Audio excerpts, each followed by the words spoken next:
L'actualité à Nancy et ailleurs.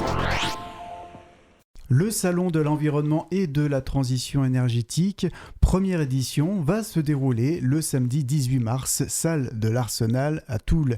Cette première édition, c'est organisé par le Lions Club de Toul. Et pour nous en parler, nous accueillons en studio Jacques Poincelot, bonjour. Bonjour. Qui est membre du Lions Club, ainsi que Cédric Demery, bonjour. Bonjour.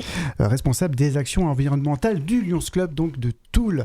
Avant de parler bien sûr de ce que va se passer le 18 mars, c'est l'occasion aussi de refaire un petit point sur ce que sont les Lions Club qui sont un peu partout dans le monde même. Monsieur Jacques Poincelot, on peut dire quelques mots sur le Lions Club. C'est quoi le rôle d'un Lions Club ?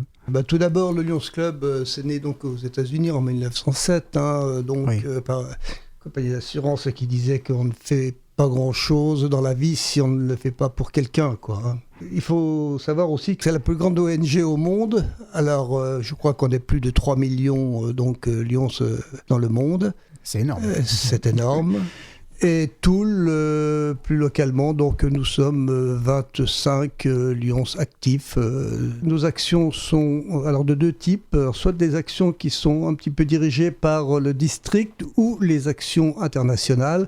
Et puis les actions locales que l'on fait auprès, disons, des Toulois ou des villages environnants. Et cette action du Salon de l'environnement et de la transition énergétique, c'est un exemple concret de ce que vous pouvez proposer. Voilà, tout à fait. Donc c'est dans l'air du temps, on essaie de coller quand même à l'actualité. Et donc l'environnement est un problème majeur. Et quand on a su que Cédric avait toutes ces relations, donc on n'a pas manqué de le solliciter pour nous organiser une belle journée comme celle-là.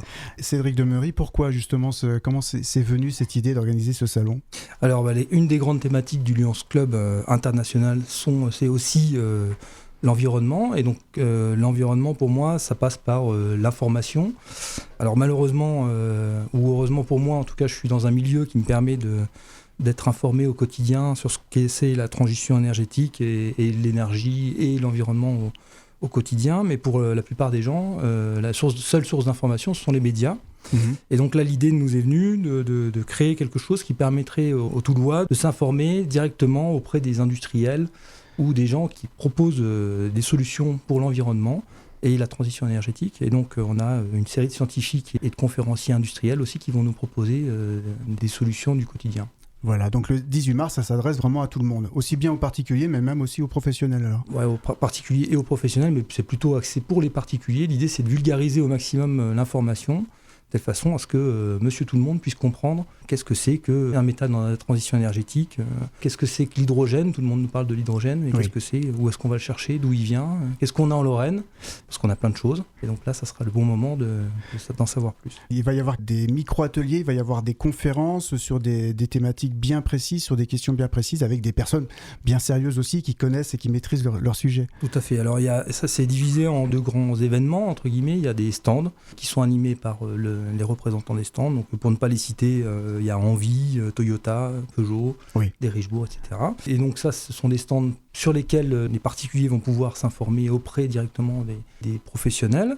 Et dans un autre endroit de la salle, il va y avoir des conférences qui vont durer donc 45 minutes pour les grandes conférences et 15 minutes pour les micro-conférences. On a voulu différencier les choses. Donc les grosses conférences et des gros sujets, on peut parler par exemple des métaux dans la transition énergétique par exemple. Oui. Donc ça c'est un sujet qui est assez important. Oui, notamment par rapport aux batteries des voitures par exemple. Les voitures, les métaux dans votre téléphone par exemple. Oui. Et puis des micro-ateliers qui sont plus informatifs sur par exemple, je donne un sujet qui est juste devant moi, transition énergétique et solutions du sous-sol. Donc là c'est beaucoup plus vaste. C'est pour balayer un petit peu toutes les solutions qui nous entourent et dont personne n'est vraiment au courant. Donc il y a d'autres micro-conférences aussi, informatives aussi. Par exemple, Toyota va nous proposer de nous raconter ce que c'est que la voiture Mirai qui roule à l'hydrogène, qui est dans les premières voitures hydrogène sur le marché national. Mais on est confronté au manque de stations hydrogène. Ça, c'est donc c'est un peu le paradoxe. Mais voilà. On a 5 conférences étalées sur toute la journée, donc il va y en avoir de 9h30 du matin jusqu'à 5h30 de l'après-midi, pratiquement sans discontinuer. Donc les gens peuvent venir assez tôt et puis participer à ces conférences parce que ce sera effectivement très instructif. Ce n'est pas des informations qu'on a en écoutant une radio, un média classique. Parfois ça reste les informations dans les médias, ça dure 30 secondes ou quelques minutes. Là, on va pouvoir rentrer vraiment dans le fond du sujet. Et poser des questions. Des grands spécialistes quand même. Hein. Donc il y a des grands spécialistes de l'Université de Lorraine qui vont intervenir, d'autres de sociétés. Alors en plus des conférences, il y aura aussi des micro-conférences. Et donc l'un et l'autre seront balayés. Donc au total, ça fait une douzaine de conférences. Et ces micro-conférences, elles sont complémentaires parce que des personnes qui ne sont pas forcément attentives pendant 45 minutes, vous avez dit, les micro-conférences, ça dure combien de temps ? 15 minutes. 15 minutes, donc c'est sur une question très précise. Et on peut échanger, bien sûr, on peut poser des questions. Alors pour les micro-conférences, les questions-réponses se fera sur le stand des micro-conférenciers. Et pour les conférences, il y aura un temps de 5 à 10 minutes de questions après la conférence. Et donc après, vous pourrez aussi échanger directement avec le conférencier. C'est une première édition. Ça a été compliqué de faire venir du monde, justement, de trouver des intervenants ou avoir des entreprises aussi pour venir expliquer leur travail et toutes ces questions-là qui sont pourtant des questions d'actualité du quotidien. Le plus difficile, je dois dire, ça a été pour faire venir un petit peu les entreprises, les associations, les artisans, parce qu'ils ne savaient pas trop à quoi s'attendre, ce que c'était, l'ampleur que ça avait. Et effectivement, les gens sont toujours un petit peu réticents parce que c'est quand même un peu payant, puisqu'il faut rappeler quand même que les recettes seront entièrement dédiées à la plantation d'arbres sur le territoire de Toul. Donc on a fait ça quand même dans un but un peu lucratif, mais disons pour la commune de Toul. Et décider les gens, même si ce ne sont pas des sommes très importantes, ils sont tellement sollicités tout au long de l'année que voilà... C'était difficile. Alors, ça s'est passé quand même pratiquement en 2 temps, parce que 2021, avec le Covid, on avait déjà des bonnes approches, mais donc on était obligé d'abandonner. On a repris ça pour 2023. Et là, maintenant, les gens savaient un peu mieux ce que c'était. Et on a eu des réponses positives. On a 39 stands, ce qui est quand même beaucoup pour une première. Hein. Et pour organiser un peu sa visite, que vous l'avez dit, il y a des conférences toute la journée. On peut retrouver un programme facilement. Est-ce qu'il faut s'inscrire même pour les conférences ? Est-ce que ça sera nécessaire ? Tout est gratuit. Vous venez absolument à l'heure que vous voulez. Donc l'idéal, c'est évidemment de venir un peu avant 9h, parce que l'inauguration aura lieu à 9h, avec notre maire Aldarman et notre député Dominique Potier. Et donc après, les conférences vont enchaîner jusqu'à 17h sans discontinuer. Donc ça veut dire que vous pouvez manger sur place, boire sur place, écouter les conférences, aller discuter avec les personnes qui tiennent les stands. Ce qui fait que ça va vous animer toute la journée. Normalement, si vous êtes intéressé par l'environnement, vous n'aurez pas le temps de vous ennuyer. Effectivement, donc ce sera de 9h à 18h, salle de l'Arsenal. Un site internet peut-être où on peut retrouver toutes les infos. Facebook, vous allez sur le site du Lions Club de Toul, sur lequel l'information est diffusée, et sur le Facebook du Lions Club de Toul aussi, où l'affiche est affichée, et donc vous aurez et le programme et l'affiche. Voilà, pour cette première édition donc, du Salon de l'environnement et de la transition énergétique. Dans les questions, peut-être que les personnes que vous avez invitées à venir participer, est-ce qu'ils avaient des sujets particulièrement à cœur ? Ils se sont dit, c'est vraiment l'occasion d'aborder tel ou tel sujet pour expliquer un peu mieux au public. Effectivement, on a des... Bon, alors, on ne parle pas des scientifiques parce que ceux-là, ils sont investis, ils sont passionnés. Passionnés. Notre plus vieux conférencier a 88 ans, accessoirement. Bernard Poty, ancien maire de Gondreville. Voilà. D'accord. On a des associations, pour ne pas les citer, Faune et Flore aquatique de Lorraine, qui sont vraiment ultra investis, c'est des passionnés. On a le Florin aussi, qui est la monnaie locale, de Nancy, de Lorraine. De Moselle, et donc eux, c'est pareil, ils ont vraiment à cœur ils ont porté le sujet, ils nous ont aidés aussi à trouver des tenanciers de stands. On a des méthaniseurs du Toulois, on a 2 méthaniseurs qui nous parleront de leurs différentes techniques, puisque les techniques ne sont pas toutes les mêmes. Alors pour expliquer, un méthaniseur, c'est quoi son rôle pour les personnes qui ne connaissent pas? C'est quoi du gaz, soit pour réinjecter du gaz, effectivement à partir des produits de déchets, des excréments d'animaux.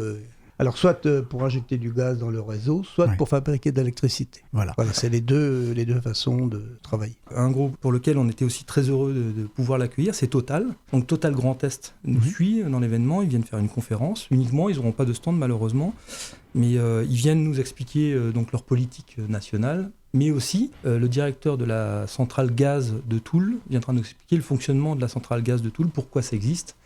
Donc ça, c'est pour nous, on était très heureux de pouvoir compter sur eux. Et aussi l'Andra qui va nous parler du projet CIGEO, donc c'est le projet de stockage géologique qui est basé près de Bure.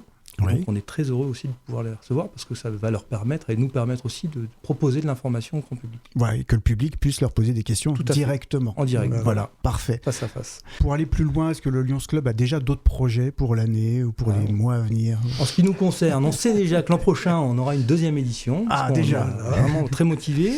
La mairie de Toul nous suit, la communauté communautaire touloise nous suit aussi. Les médias comme vous aussi nous suivez. Donc on est quand même assez motivés par ça. On voit que ça émule beaucoup. Alors, on a un rendez-vous qu'on peut lancer là sur Bien les sûr, ondes, si allons-y. vous voulez. Donc, le 11 juin, on organise une marche gourmande. C'est la deuxième édition. On en a fait une donc en 2021, je crois. Et ça se déroule dans les vignes de Brulay-Lucé. C'est champêtre, c'est merveilleux. Il y a les vignerons. Enfin, voilà, venez nombreux. Sincèrement, c'est une journée formidable. Pour être encore plus proche de la nature. On reste Voilà, vraiment tout sur à cette fait. thématique. Tout à fait. Merci beaucoup en tout cas à vous deux d'être venus pour nous présenter le Lions Club et surtout ce salon de l'environnement et de la transition énergétique. Prenez date, c'est le samedi 18 mars, salle de l'Arsenal à Toul, de 9h à 18h. Il faut être là dès 9h, hein. On l'a bien noté ça. Tout à fait. Merci à vous. Merci à vous.